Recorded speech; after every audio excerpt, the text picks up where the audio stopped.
Instagram only gives us an hour, and I want to get as much of you as possible.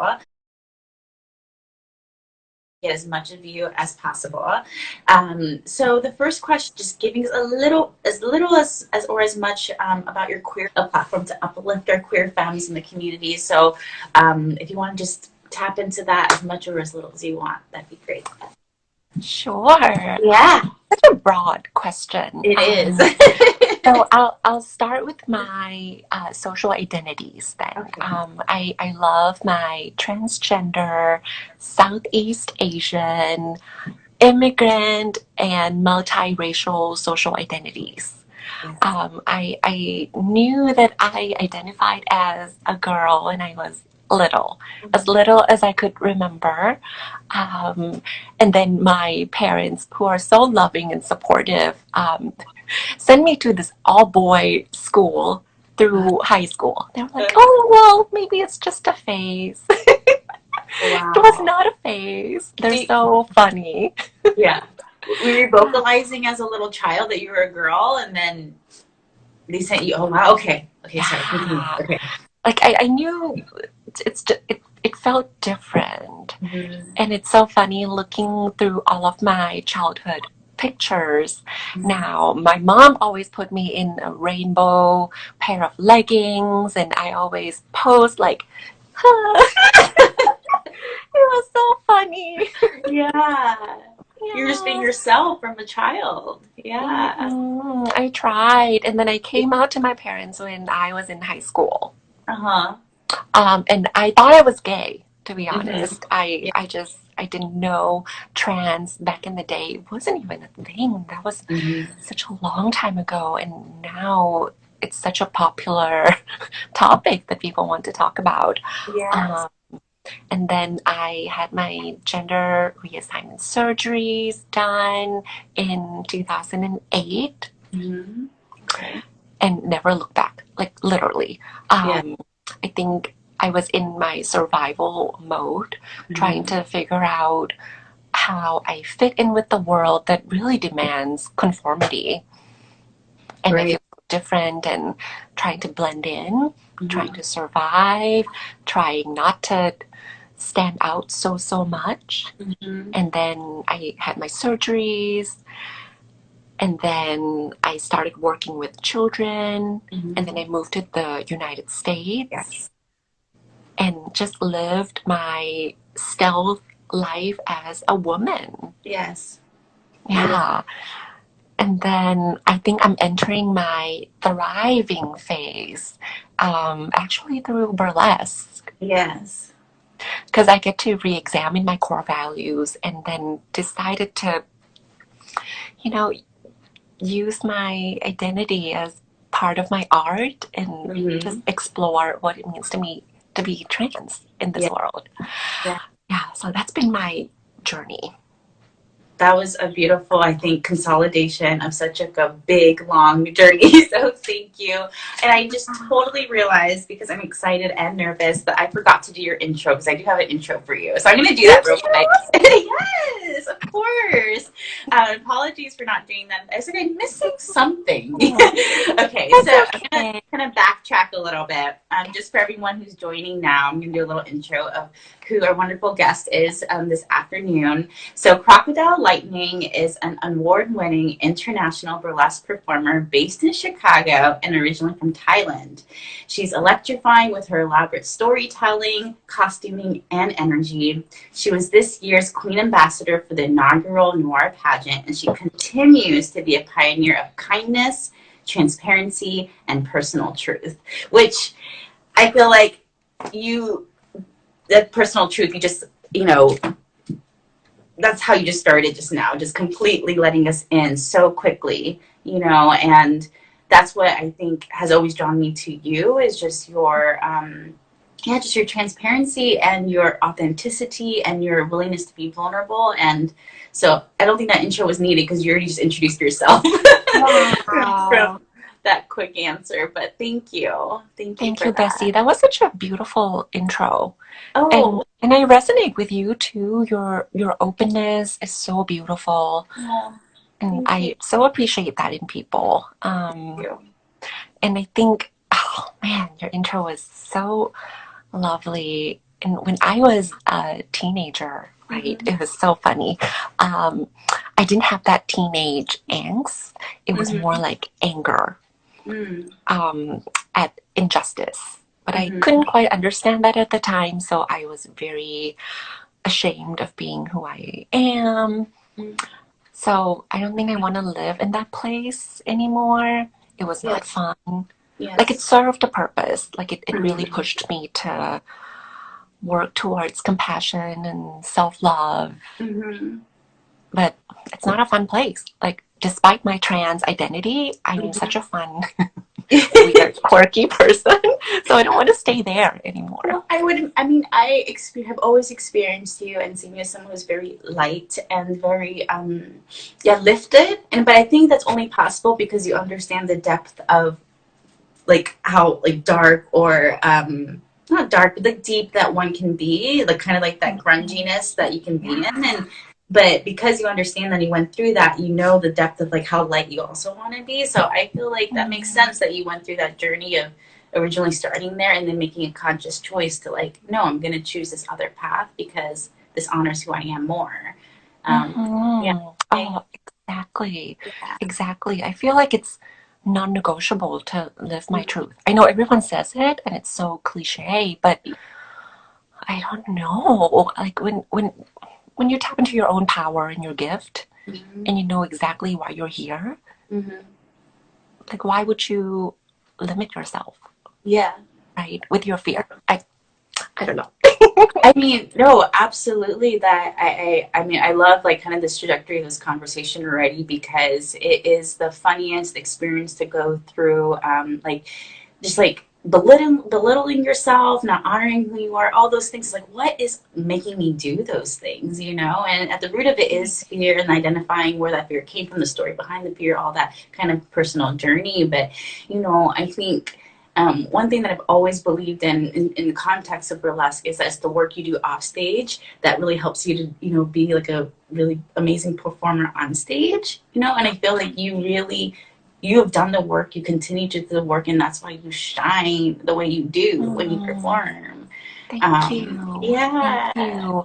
I take burlesque very, very seriously Mm-hmm. because of what you said. The process, the artist off the stage is Mm-hmm. so important in terms of deepening my intention to produce the art that I want to produce, and that's Yes. healing to me. But I don't take myself seriously. So when I'm on stage, it's fun because it's entertaining. It has to be, right? Totally, totally. I mean, I think that that's the magic balance to be able to do both, right? To take it seriously, but not take yourself seriously. Yeah. Yes. Yes, Well, yes, yes. I want to dive into what this kind of series collection of conversations has been about, which is what I've been calling Shelter and Sparkle, but more formally known as Shelter in Place, and this worldwide pandemic we're all experiencing. And you as a burlesque performer, can you kind of describe what was happening? Where were you? How did it sink in? Is it still sinking in? I'm sure it is. When when you realize like everything as we knew it was going to pause, production was going to stop. You were on this fast track of a lot of amazing things coming your way. We'll kind of dive into that a little later too. But can you just describe for us like what that was like for you? What has that been like for you? Hmm. I was wrapping up the Noir pageant in New York, Yes. right on the cusp of the lockdown. So Yes. that added so much thrill to my life because I was hoping that I could get home to Chicago before Uh-huh. everything shuts down, and I Yeah. did, thankfully. Um, there was so much initial anger, Mm, especially at the distinction of essential and non-essential workers. mm, For me, I think it's such a an eye-opening reminder mm, of what people value. And I think for us to survive, yes, we need the money. mm-hmm. And we also need to take care of our mental and spiritual health as well. Yes. And clearly, I think the current situation shows how much we value each of those things. Mm-hmm. So, Yeah, initial anger, and absolutely. then grief, because I think I hustled very hard. So, so many amazing opportunities this year were in place, and Mm-hmm. then poof, like they just postponed or canceled. Yes. Yeah, so a lot of grief briefly, because I think I believe in seasons. I feel like if it's the time, it's the time. If Mm-hmm. it's not, then hmm, what else is in store? Right. What does it mean? Yeah. And where are Hmm. you still in grief at this time, or are you kind of moving past that a little bit, or where are you at right now? It comes and goes, Yes. right? That's how funky grief is. I was just thinking, like, oh goodness, I could have been in Canada or in Vegas or so and so doing these amazing gigs, but oh, oh Yeah, well. let's talk about that a little bit. So you were selected to to compete in the Viva Las Vegas burlesque show competition. And so Viva was canceled pretty early on, kind of Mm-hmm. before I think a lot of other bigger things were canceled. And Right. that's definitely one big one. And then I know that you got into BHOF this year, which was rescheduled. Congratulations on both. I feel like Thank in the you. industry of burlesque, those are two huge milestones that a lot of people who, or if they value competition and those kind of accolades, that is a huge accomplishment. And so I was particularly excited to speak with you because I feel like, you are someone who I think are a go-getter for those things, but then has such a spiritual connection to yourself that if these things are like not able to be in your grasp, like you're able to have like a really healthy approach to consuming that news, which sounds like you Mm-hmm. already have had. Mm-hmm. But yeah, that's and just in the context of burlesque alone, I feel like that I understand that there would be anger and grief for realizing, especially Viva, and then hopefully B Hop will happen. Yeah. Can you Mm. speak to a little bit about like what your kind of process has been like? Because I would imagine there's some like you feel like social responsibility for like maybe not participating, but then like your own artistic endeavors are like, no, like we should do this Can you? Mm-hmm. Yeah. Mixed feelings. Certainly mixed feelings. I was very overwhelmed with gratitude and Yeah. excitement that, oh my goodness, I'm gonna go share my art on these large stages. Mm-hmm. And I worked so hard to kind of fine tune the narratives within the acts. Mm-hmm. And I'm just excited to showcase that. Yes. Yeah. And then this shutdown happened. Mm-hmm. So I'm more like, we'll see how it goes. If I get to do it, great, I'll do it. If not, then we'll see how it goes. My Yeah. apologies if this is a naive question, or if I should know the answer. I don't know the answer to this. But were you the first trans woman to be accepted and to perform in Viva and VHOF?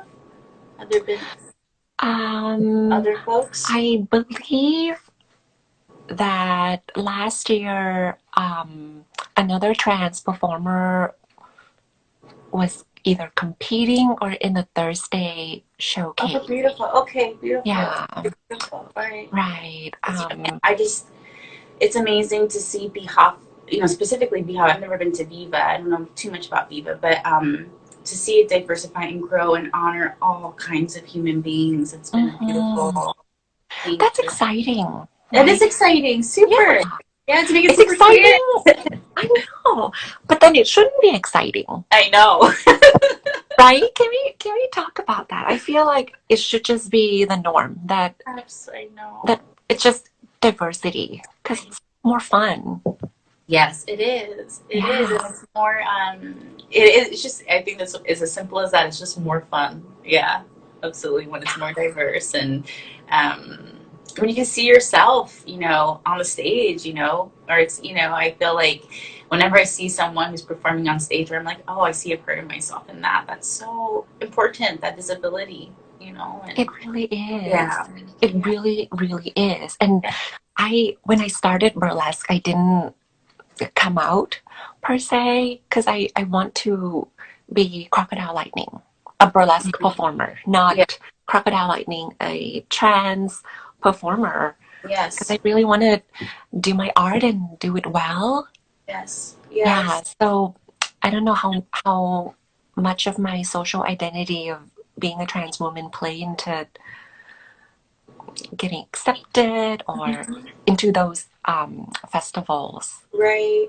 Yeah, Yeah. that'll always be kind of a curious thing, but at the same time, my perspective alone is like, your work speaks for itself, and I think it probably always has, and all those other things that makes us who we are is just another thing that adds on to um, making whatever cast you're part of that much more interesting, and that much more important. So Mm-hmm. that makes Thank sense. you. Yeah, yeah. Thank you. All right, so you have had a lot of like an emotional journey and like really I think allowing yourself to go through the waves because these are just like waves of things that every day is like we don't know what's going to happen. So Mm-hmm. have you had a routine every day? Like has there been some kind of structure for you throughout this time? Mm.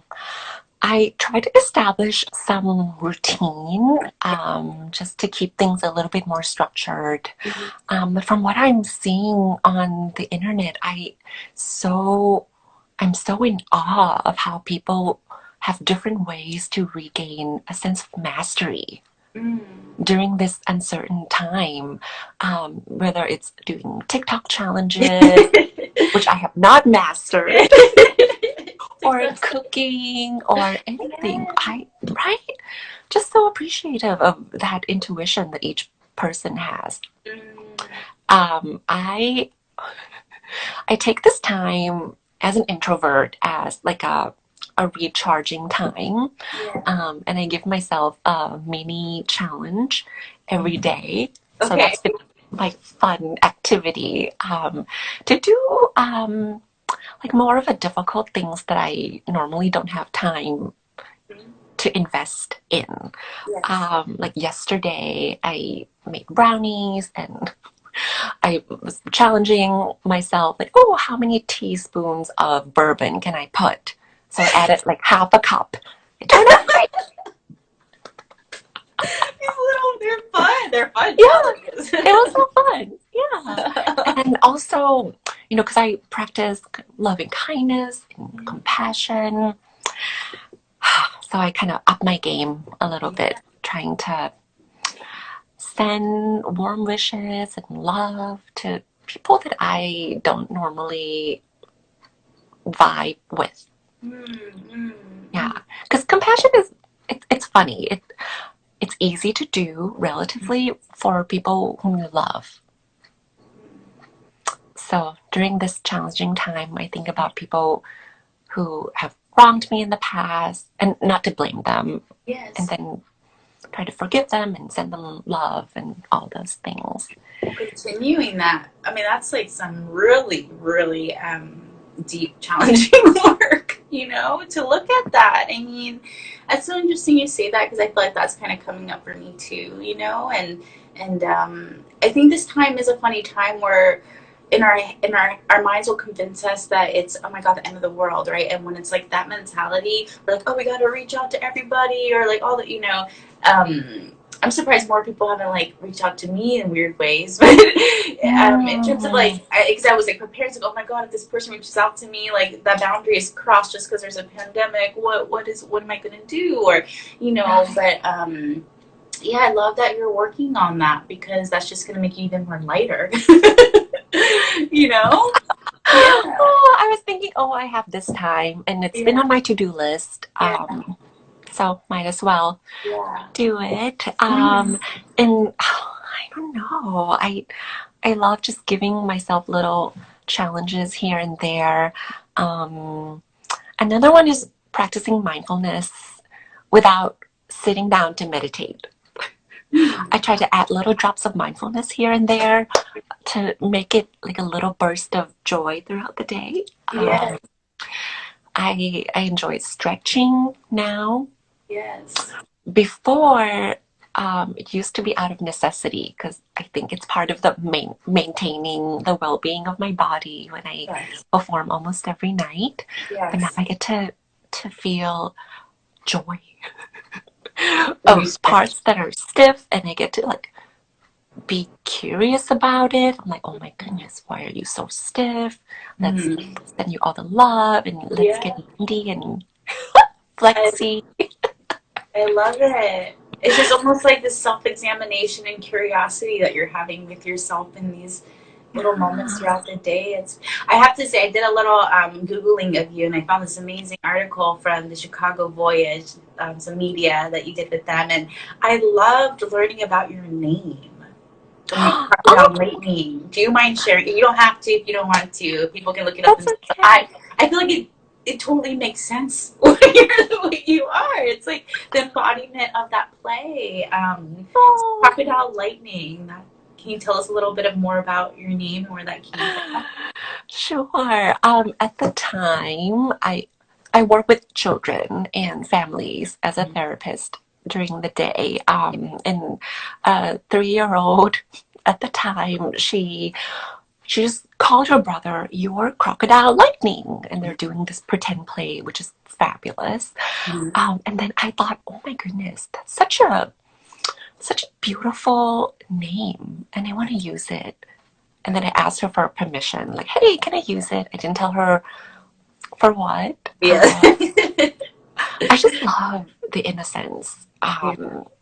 And I think for me, that's a reminder as a performer to not take things for granted Mm-hmm. and Yeah. then just enjoy those mundane moments and Mm-hmm. have that openness to discover the little joy in those mundane moments. Mm-hmm. And then that's exactly what I want to translate into my art. Yes. Um, so my first burlesque act, my first solo Oh, act was I already know. I can't. I can't. I'm so glad you're kind of oh, diving into this because this is epic. It's so epic. Okay, continue. oh my gosh. I was so gung ho about storytelling and advocacy, and oh, there was no tease whatsoever. It's called Ladies' Choice. So Yes. at the end, there's like a dildo and pizza, and I was trying to convey the fact that I can do both. Like if I want Yeah. to eat pizza and then jam dildo up my ass, I can do it. So good. Yeah. So Crocodile Lightning was born. I would have from a pizza and a dildo and a child. I know. It's I so know. epic. It's so good. It's so good. And it's such a No. powerful, powerful name. And I love having the context for that. Oh my God. It's the total embodiment of you. It makes sense. Thank you. Yeah. Yes, and everyone has such beautiful, exquisite names. And here Mhm. I come with Crocodile Lightning. I remember Satan's angel.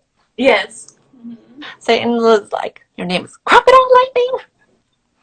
Good. I love it. It's so weird."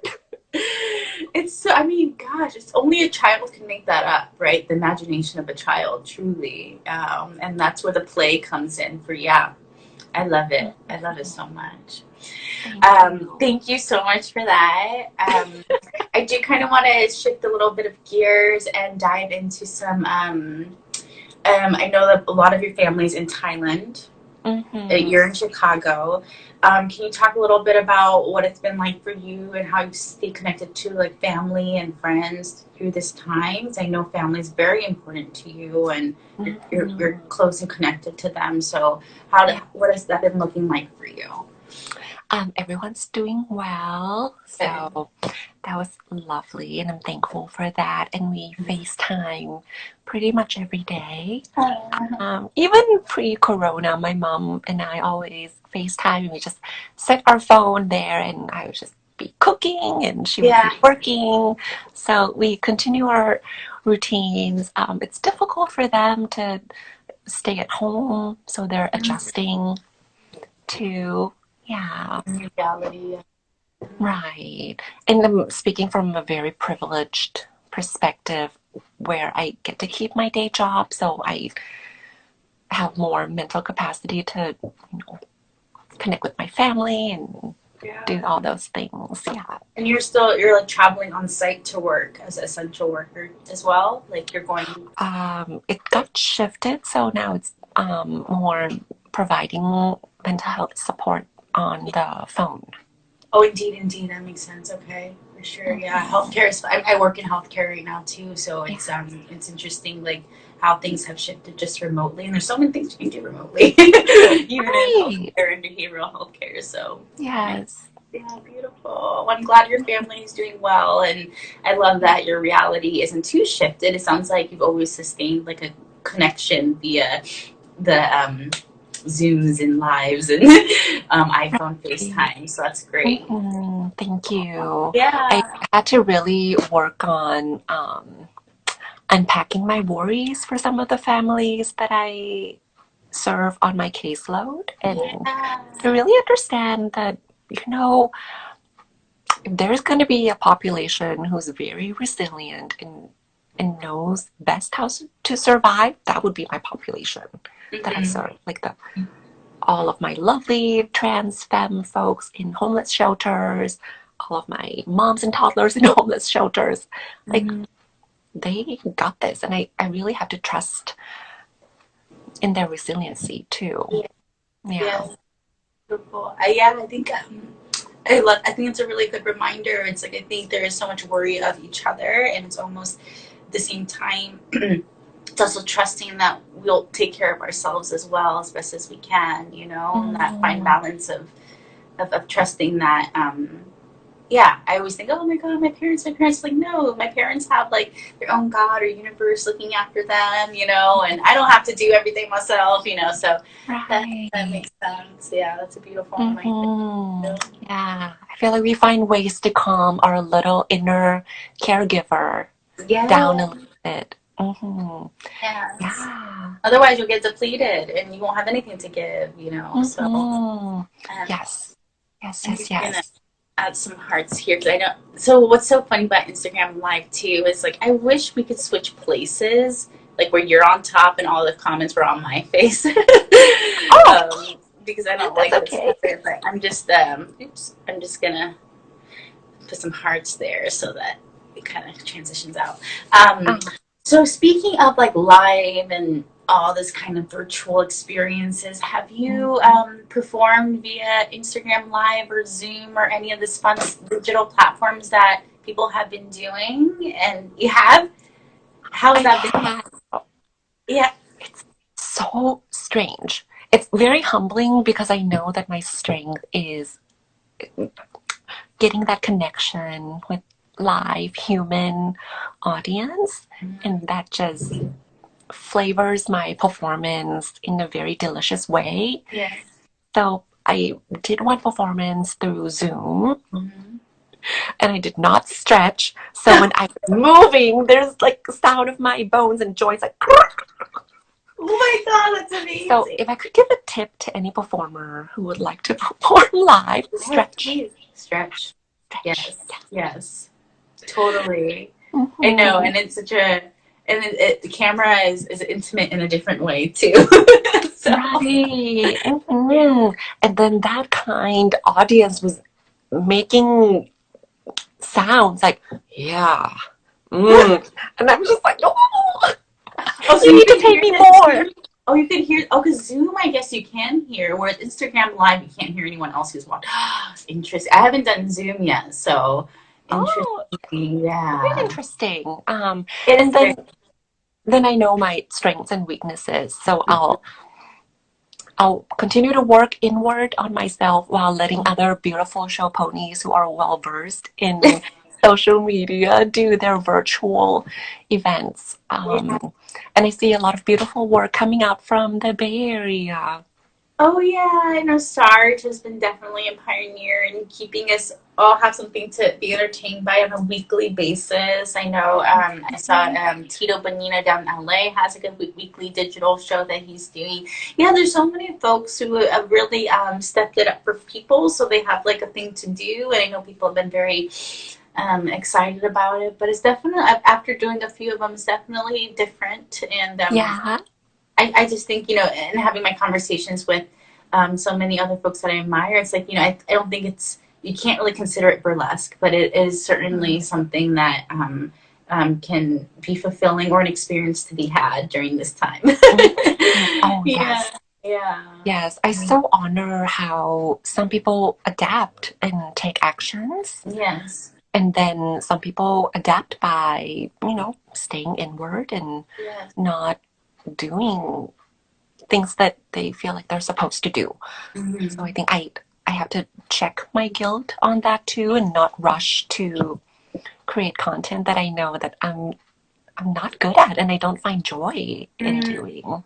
Yeah, it is interesting to see all the ways that, like you said earlier, I love that it's almost like a lot of people are sharing a lot of things outside of burlesque that are part of who they are, whether it's like cooking or even for me, I think this is kind of my like journalism background that's like coming out that I'm really enjoying, and Mm, so we're kind of getting to know people in a different way right now, which is nice too, more yeah, kind of insight. But you're right. I think it's also important to honor that, like, you don't have to do all these things, especially if it's not true or natural to you. And I right. think not having the pressure to have to like create content or panic posts, I think is what Sweet Pea said. She's like, Oh, panic. I love that. I love that term. It's like, you don't have to panic post. Like, yes. isn't that helpful? Like, just So post. beautiful. Yeah, it's important because there's no concept of time in digital world. No, Yeah. no. And I think wherever you land on that continuum, this process is going to be messy, Mm. right? And I think just be okay Mm-hmm. with not having this picture perfect product. Yeah. Yeah, and experiment and play. Yes. Hmm. Definitely. It is a time to experiment and play, absolutely, and kind of like you said, like Yeah. come back into how can I put a whole cup of bourbon in my cupcake? It tasted so delicious. Yeah, just have fun. And it's such a daunting time, so that play and that fun is so vital for survival, I think too. Mm, And yeah. Hmm. yeah. My heart goes out to all the hustlers out Oh there. my goodness. People who are on the go, go, go, go, go, and then during this time they're forced to stop, Mm-hmm. right? And I think a lot of things resurface when you stop moving. Yeah.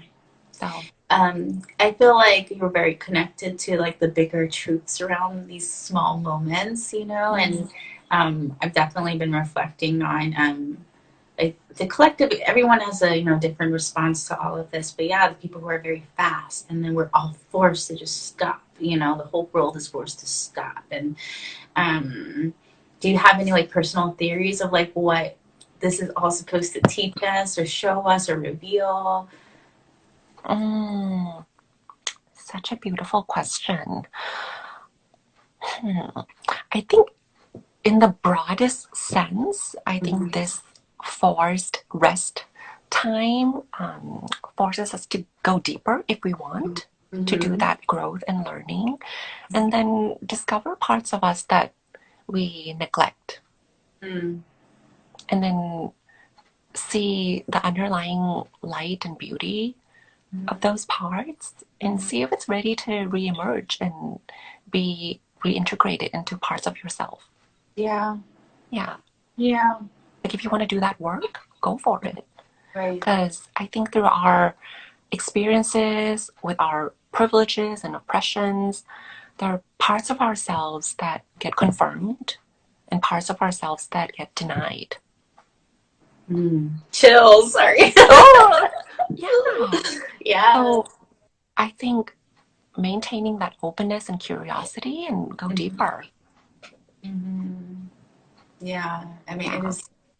It is the time, and I mean, I feel like burlesque as an art form, in a lot of ways, is this art form that um, kind of. I don't know. I see it as this art form that's like it's almost like it's like see me, see me, show me. It's also witness me. It's all these elements of introspection displayed hopefully, in some ways. Mm, In some things, things are seen that you don't want people to see. And I feel like burlesque is an art form that kind of embodies the time in a lot of ways. It's such exposure. It's so vulnerable. right. Yeah. I feel like there's nothing like it when you strip down to your bare skin to reveal that humanity within you. Mm-hmm. It's so powerful. And I remember the first year that I took burlesque classes, I forgot that I was trans because Mm-hmm. I tried to like put it away for so long. And Mm-hmm. when I truly take my clothes off and look at myself in that studio mirror, Mm-hmm. then I was like, oh my goodness, what am I doing? Mm-hmm. So I took a year off to take a break Oh, to wow. think about it. Okay. Yeah. And then I recommitted to burlesque after I did all of my reflection. Mm-hmm. Still doing it. Yes. Yeah. Beautiful. Wow. I feel like taking a break.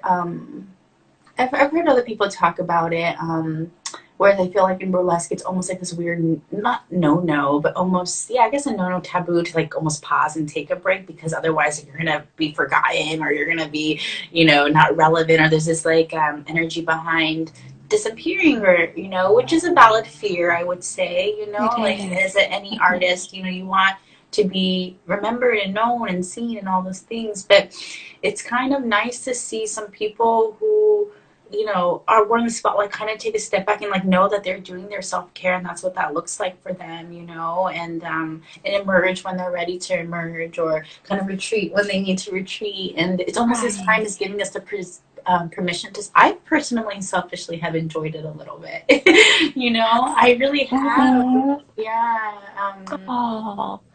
Oh, And I feel I, like that's not okay to say sometimes, but it totally right. is. Yeah. It's like, oh, I want Mm-hmm. So we're holding that joy, but at the same time, we're holding that guilt to. too. Yeah, I know. Mm-hmm. So valid. Yes. So, so valid. It's Yeah. such a messy process, and I have to tell all the families that I talk to that, wherever you are Mm-hmm. emotionally, it's okay. Mm-hmm. Yeah. And I think while many of us are working through layers and layers of our history and our shadow and our light, I think shame sometimes resurfaces. Yes.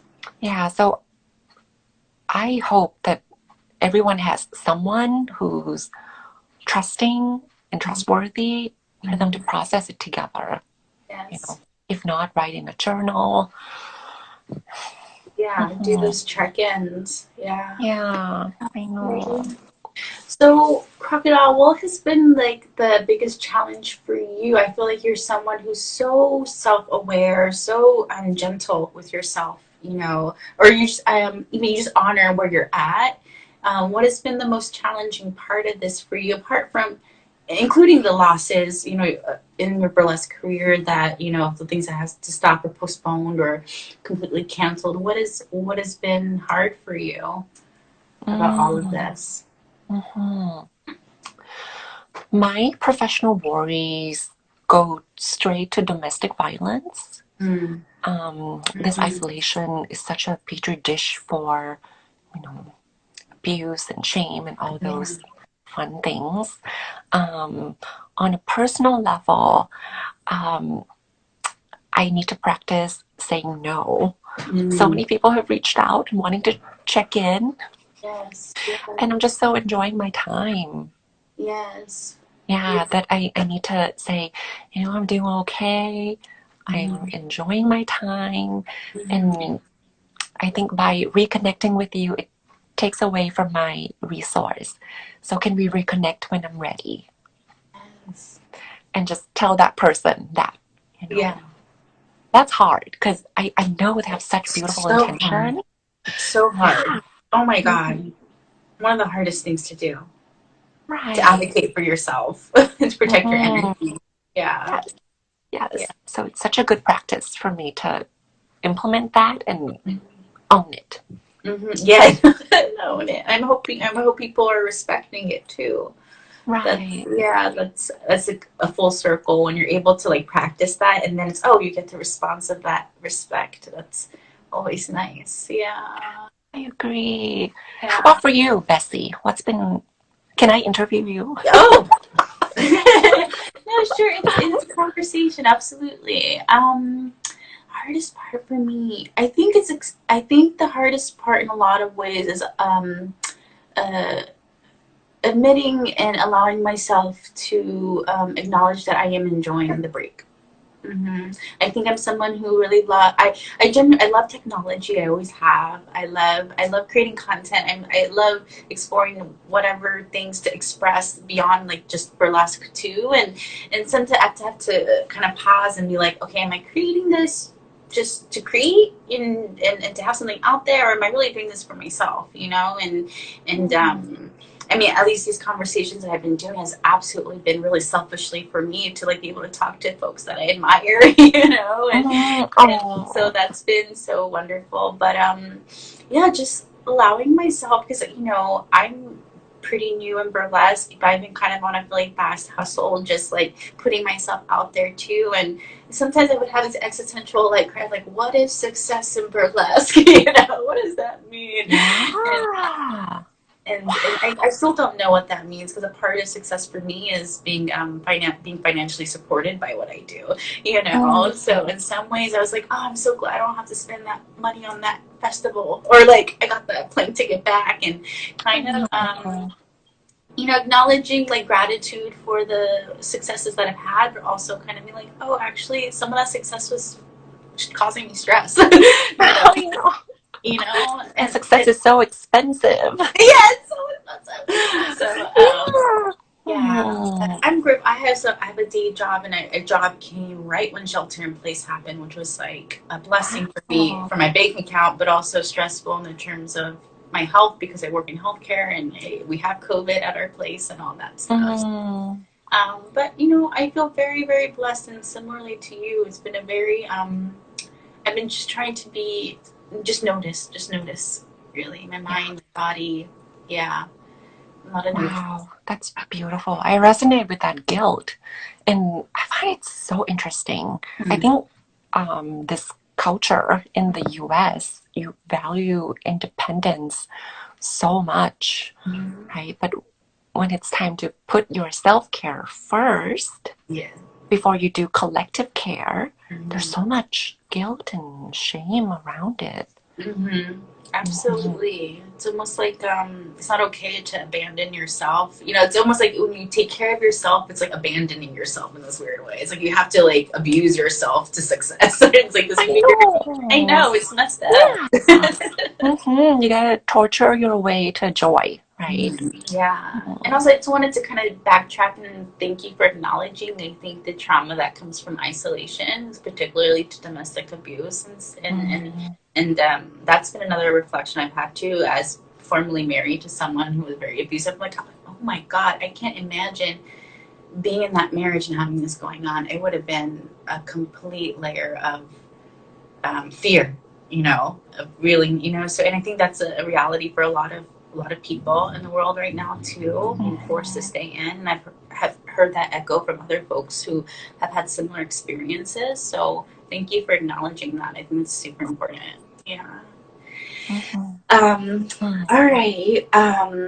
So with that said, I think you've kind of touched upon it already, but if there's anything else you'd like to add on things that you've uh, that this quarantine has surprisingly been nice for you, or like anything that you're like, oh my God, I needed that, or I wanted that. Is there anything else that you can think of that this time has gifted to you? Slowing down, Yes. yeah, for sure, is the best present that I could ask for.